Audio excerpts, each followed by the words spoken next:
বিসমিল্লাহির রহমানির রহিম। আসসালামু আলাইকুম রহমতুল্লাহ। প্রিয় এইচএসসি বা আলিম প্রথম দ্বিতীয় শিক্ষার্থী,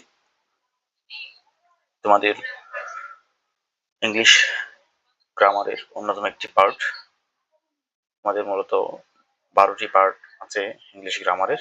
এটার প্রথম যে পার্ট বা অন্যতম পার্ট হচ্ছে আর্টিকেল। তো আমরা আমাদের ইংলিশ এক্সাম্পল এইচএসসি বইয়ের গ্রামার সেকশন থেকে আমরা এখন দেখব গ্রামার অংশগুলো। তো গ্রামার অংশের প্রথমে আর্টিকেল, এই টপিকটা নিয়ে আমরা একটু শিখব। এখানে দেখা যাচ্ছে এইচএসসি গ্রামার আইটেমস গল্পে গল্পে শিখে নিব, জীবনে আর যেন না বলি। তাহলে আমাদের প্রথম আইটেমটা হচ্ছে আর্টিকেল। এটা আমরা গল্পের মাধ্যমে কিভাবে রপ্ত করতে পারি সেটাই দেখবো। এটা অনেকবার শিখেছো, অনেক শিখেছো, কিন্তু রপ্ত করতে পারো না। আজকে জাস্ট গল্পটা শোনো, দেখো, ইনশাল্লাহ আশা করি মনে রাখবে। দেখি আমরা আর্টিকেল মহাপ্রাচীরের গুপ্তধন, the treasure of the great wall. এই গল্পে আমরা আর্টিকেল শিখবো। তাহলে গল্পের নাম দিলাম আমরা কি, মহাপ্রাচীরের গুপ্তধন। একথা এক বই একটি পুরোনো ম্যাপ খুঁজে পেল। তুমি জাস্ট প্রথমে গল্পটা একটু মনে রাখো, এখানে কোনো কিছু মনে রাখার দরকার নেই আপাতত। তুমি জাস্ট গল্পটাকে রপ্ত করো। একদা এ বই একটি পুরোনো ম্যাপ খুঁজে পেল। দা বই ম্যাপটি দেখে বুঝতে পারলো যে এটি একটি গুপ্তধনের। সে ছিল ইউনিভার্সিটি স্টুডেন্ট এবং অ্যান অনেস্ট ম্যান। সে ঠিক করলো অভিযানে যাবে। পরদিন সকালে সে অ্যান অ্যাপল খেয়ে যাত্রা শুরু করলো। যাত্রাপথে সে দেখলো দ্য সান অনেক খরা মেজাজ আছে, অর্থাৎ খুব গরম দিচ্ছে। তাকে পার হতে হলো দা পদ্মা নদী এবং পাড়ি দিতে হলো দা সাহারা মরুভূমি। সে ছিল তার দলের দ্য বেস্ট ট্রাভেলার। পকেটে থাকা কম্পাস দিয়ে সে দা নর্থ দিকে যেতে লাগলো। যেতে যেতে ক্লান্ত হয়ে সে দা গিটার বাজাতে শুরু করলো। হঠাৎ এক দস্যু এসে তাকে বলল, দা মুসলিমস বা দা হিন্দুস কাউকে চেন, আমার টাকা চাই। অপু ছিল সাহসী। সে দস্যুকে দা কোরআন থেকে একটি উপদেশ শোনালো। দস্যু শান্ত হলো এবং বলল, তুমি দ্য ফার্স্ট ব্যক্তি যে আমায় ভয় পাওনি। মরুভূমির মাঝখানে সে একটি বিশাল ভবন দেখল, যা দেখতে অনেকটা দ্য তাজমহলের মতো। ভবনের গেটে লেখা ছিল, honesty is the best policy. সেখানে প্রবেশ করতেই কোনো বাস বা ট্রেন লাগে না। ভেতরে অপু ঢুকে দেখলো সেখানে ইংলিশ বা অ্যারাবিক ভাষায় কিছু মন্ত্র লেখা। সে তখন ডিনার শেষ করে গুপ্তধন খুঁজতে লাগলো। হঠাৎ সে চিৎকার করে উঠলো, হোয়াট এ বিউটিফুল সিন! কারণ সে লট অফ সোনা খুঁজে পেল। সে ঠিক সে ঠিক করলো টয়েস এ উইক সে গরিবদের দান করবে। সে এখন হ্যাপিয়েস্ট মানুষ। তাহলে এটাই ছিল আমাদের গল্প। জাস্ট কয় মিনিট লাগছে আমাদের? 2 মিনিট। 2 মিনিটে তোমাদের এখানে আর্টিকেল শেষ। এখন আমরা এখানে দেখি কোন কোন নিয়মগুলো কাজে আসছে। যে প্রথমে আমরা একটু দেখি, এই যে একদা এ বই একটি পুরোনো ম্যাপ খুঁজে পেল। এখানে প্রথমে আসলে তাকে নির্দেশনা দিতে একজন ব্যক্তি বা একজন বালক, সেটা বোঝাতে এ বসছে এখানে।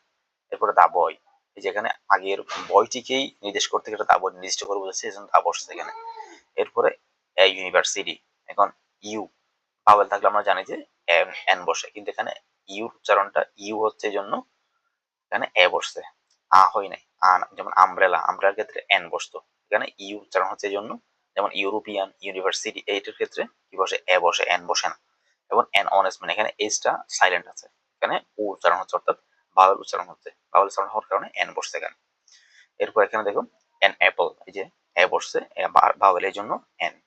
তারপর হচ্ছে যাত্রাপথে সে দেখলো দা সান, এই যে কোনো কিছু পৃথিবীতে জাস্ট একটা হলে, কোনো কিছু একটা হলে, বিশেষ কিছু হলে সেক্ষেত্রে দা বসে। তারপর হচ্ছে তাকে পার হতে হলো দা পদ্মা, এই যে নদীর আগে দা বসে। তারপর দা সাহার মরুভূমির আগে দা বসে। তার দলের দা বেস্ট ট্রাভেলার, এটা হচ্ছে সুপারলেটিভের আগে দা বসে। তারপর হচ্ছে দিক, এই যে দা নর্থ, দিকের আগেও দা বসে। তারপর হচ্ছে যেতে যেতে ক্লান্ত হয়ে সে গিটার বাজালো, বাদ্যযন্ত্রের আগে দা বসে।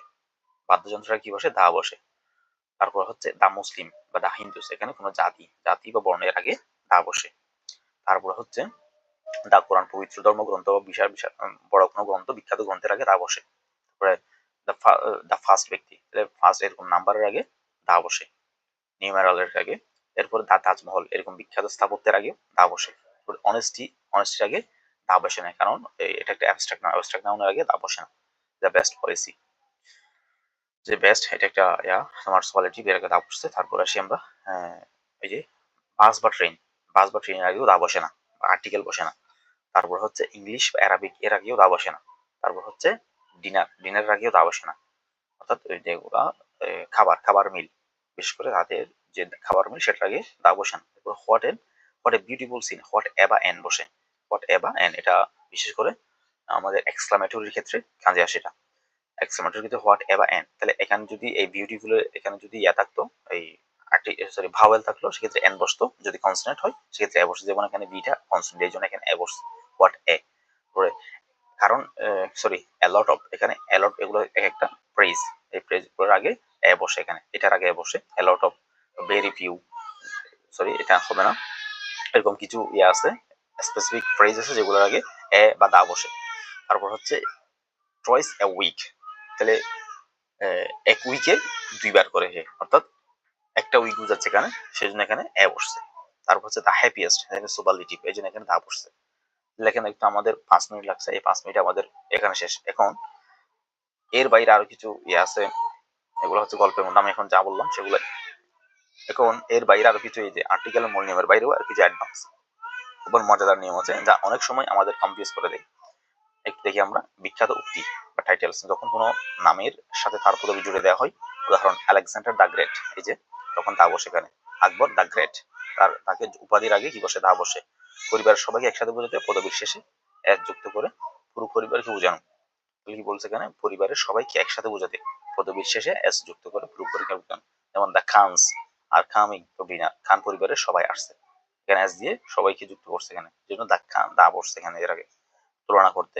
মেটাফোরিক্যাল কেস, যখন কাউকে কোনো বিখ্যাত ব্যক্তির সাথে তুলনা করা হয়, যেমন ইউ আর দ্য ঠাকুর, তুমি ঠাকুরের মতো, তুমি দেখি ঠাকুরের মতো নাম হয়ে গেছে।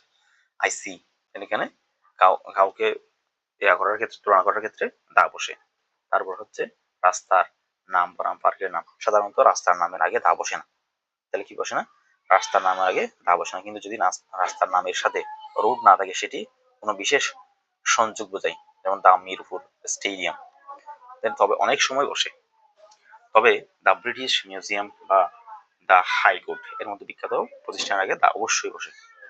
এরপরে অঙ্গ প্রত্যঙ্গের ক্ষেত্রে, যেমন পজেসিভ প্রনাউন মাই হিজ বদলে অনেক সময় দা বসে। উদাহরণ he hit me on the head, মাথায় কি করেছে, আঘাত করেছে। He hit me on the head, on my head না বলে এখানে বলতে হবে দ্য হেড। তারপর আছে এ বা এন এর কিছু ভিন্ন ব্যবহার অপরিচিত ব্যক্তির নামের আগে, যখন আপনি কাউকে চেনেন না, যখন শুধু নাম জানেন।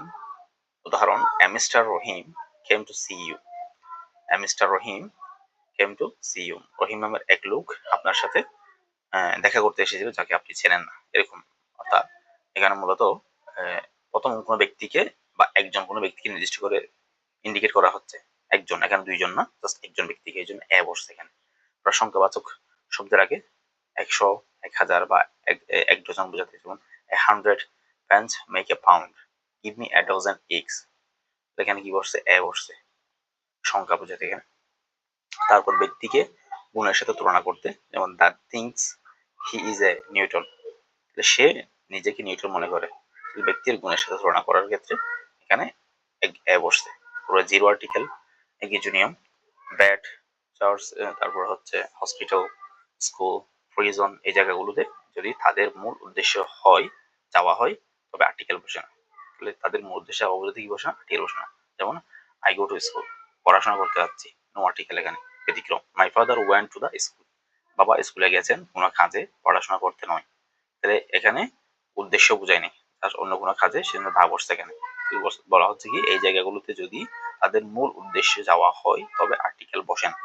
যদি অন্য অন্য অন্য ক্ষেত্রে হয় সেক্ষেত্রে দা বসে। যেমন স্কুলে যাই কেন, পড়াশোনা করতে, কিন্তু বাবা স্কুলে পড়াশোনার জন্য যায়নি, তাহলে সেটা তার মূল উদ্দেশ্য নয়, যদি কি বসছে, দা বসছে।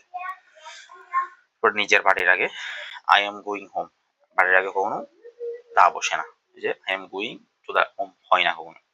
পার্লামেন্ট, ব্রিটিশ ইংলিশে পার্লামেন্টের আগে আর্টিকেল বসে না, পার্লামেন্ট ইজ এ সেশন, কিন্তু আমেরিকান ইংলিশে বসে। তারপর আসে ঋতুর নামের আগে যদি ঋতুটি সাধারণ অর্থে ব্যবহৃত হয়, উদাহরণ আই লাইক সামার, তবে দ্য সামার সিজন বললে দা লাগবে। দ্য সামার সিজন বললে কি লাগবে, দা লাগবে। আই লাইক সামার বললে তখন সেক্ষেত্রে কি লাগবে না, দা লাগবে না। প্যারালাল স্ট্রাকচার যখন দুটি জিনিসের তুলনা পাল্লা দিয়ে বাড়ে বা কমে তখন দুটির আগে দা বসে, যেমন এটাকে আমরা বলি যত তত এই নিয়ম। যেমন the more you read the more you learn, তাহলে যত তুমি পড়বে তত তুমি শিখবে। দ্য সুনার দ্য বেটার, যত দ্রুত হয় ততই ভালো, তাহলে দা বসছে এখানে। তাহলে এখানে শেষ আমাদের, এরপরে আমাদের প্রিপোজিশন। তো আজকের ক্লাসটা এখানে শেষ। তোমরা যদি এখন আমাদের এই প্রতিটা পার্ট আবার বিস্তারিত ব্যাখ্যা সহ বিস্তারিত রুলস গুলোও বানাচ্ছে, অর্থাৎ প্রতিটা টপিকের সাথে সাথে বিস্তারিত রুলস গুলাও আছে, এগুলো জাস্ট আলাদা করে আমরা গল্প আকারে সাজিয়েছি যাতে তোমরা সহজে মনে রাখতে পারো।